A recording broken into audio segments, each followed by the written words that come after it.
नमस्कार शुभ संध्या मु रूपाली आपको स्वागत करुछि ओडिशा रे। आज भुवनेश्वर लोकसभा भवन में सारा जोगाण स्थितिर समीक्षा करिसेंती मुख्यमंत्री श्री मोहन चरण माझी। राज्य में सारार अभाव नहीं, चाषी आवंटन पर महजूद रही प्रचुर परिमाणर सार। सेप्टेम्बर 30 सुधा 9,55,000 मेट्रिक टन सारा आवश्यक केंद्र सरकार जी सारा आवश्यक जोगाई दे सारी। पीएसईएस और एलएमपीएसईएस रो सारा आवंटन तदारख पई जिलापाल को निर्देश दी जाइछि। जबत सार को पीएसईएस और एलएमपीएसईएस पठाई चाषी को प्रदान निर्देश। मार्कफेड रो अधिकारी को सार जोगाण त्वरान्वित पई निर्देश दी जाइछि। बेआईन कार्यकलाप रोकिबाकू एनफोर्समेंट स्क्वाड को निर्देश। महानदी तट विकास योजना को मंजूरी। महानदी तट विकास योजना को मुख्यमंत्री श्री मोहन चरण माझी अनुमोदन मिली। 3 वर्ष रे खर्च हेब 240 कोटी टंका। राज्य सरकार को निजस्व पांठिरु खर्च हेब टंका।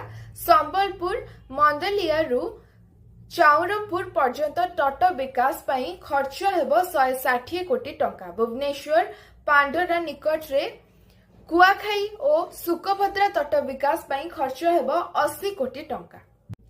भुवनेश्वर रे हेब आदर्श गोशाला। भुवनेश्वर रे 40 कोटी व्यय निर्माण हेब आदर्श गोशाला। एने सूचना दैछंती गृह निर्माण और नगर उन्नयन मंत्री कृष्ण चंद्र महापात्र।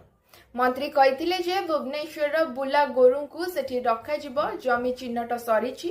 गोरुंको गोबर मूत्रु विभिन्न प्रोडक्ट बाहर करा जिवो। सहरांचल राजरास्ता रु गोरु को हटाइबा पई 5टी स्थान रे गोशाला निर्माण करा जाउछि।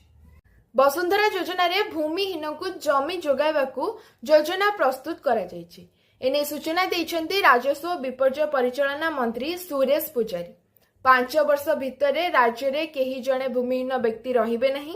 जेउ मानक 4 डेसिमिल रु कम जमी थिबो सेमानकू जमी मिलिबो। जेउ जनजाति जंगल जमी रे रहुछंती तांको 10 डेसिमिल जमी मिलिबो।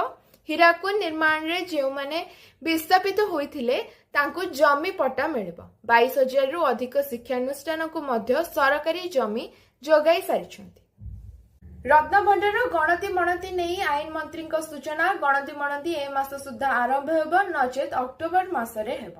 श्रीमंदिर परिचालना कमिटी हुंडी स्थानांतर प्रस्ताव दैछंती। एने मुख्यमंत्री अनुमोदन आवश्यक रहिछि। तापरे धाड़ी दर्शन पई व्यवस्था कराजिबो।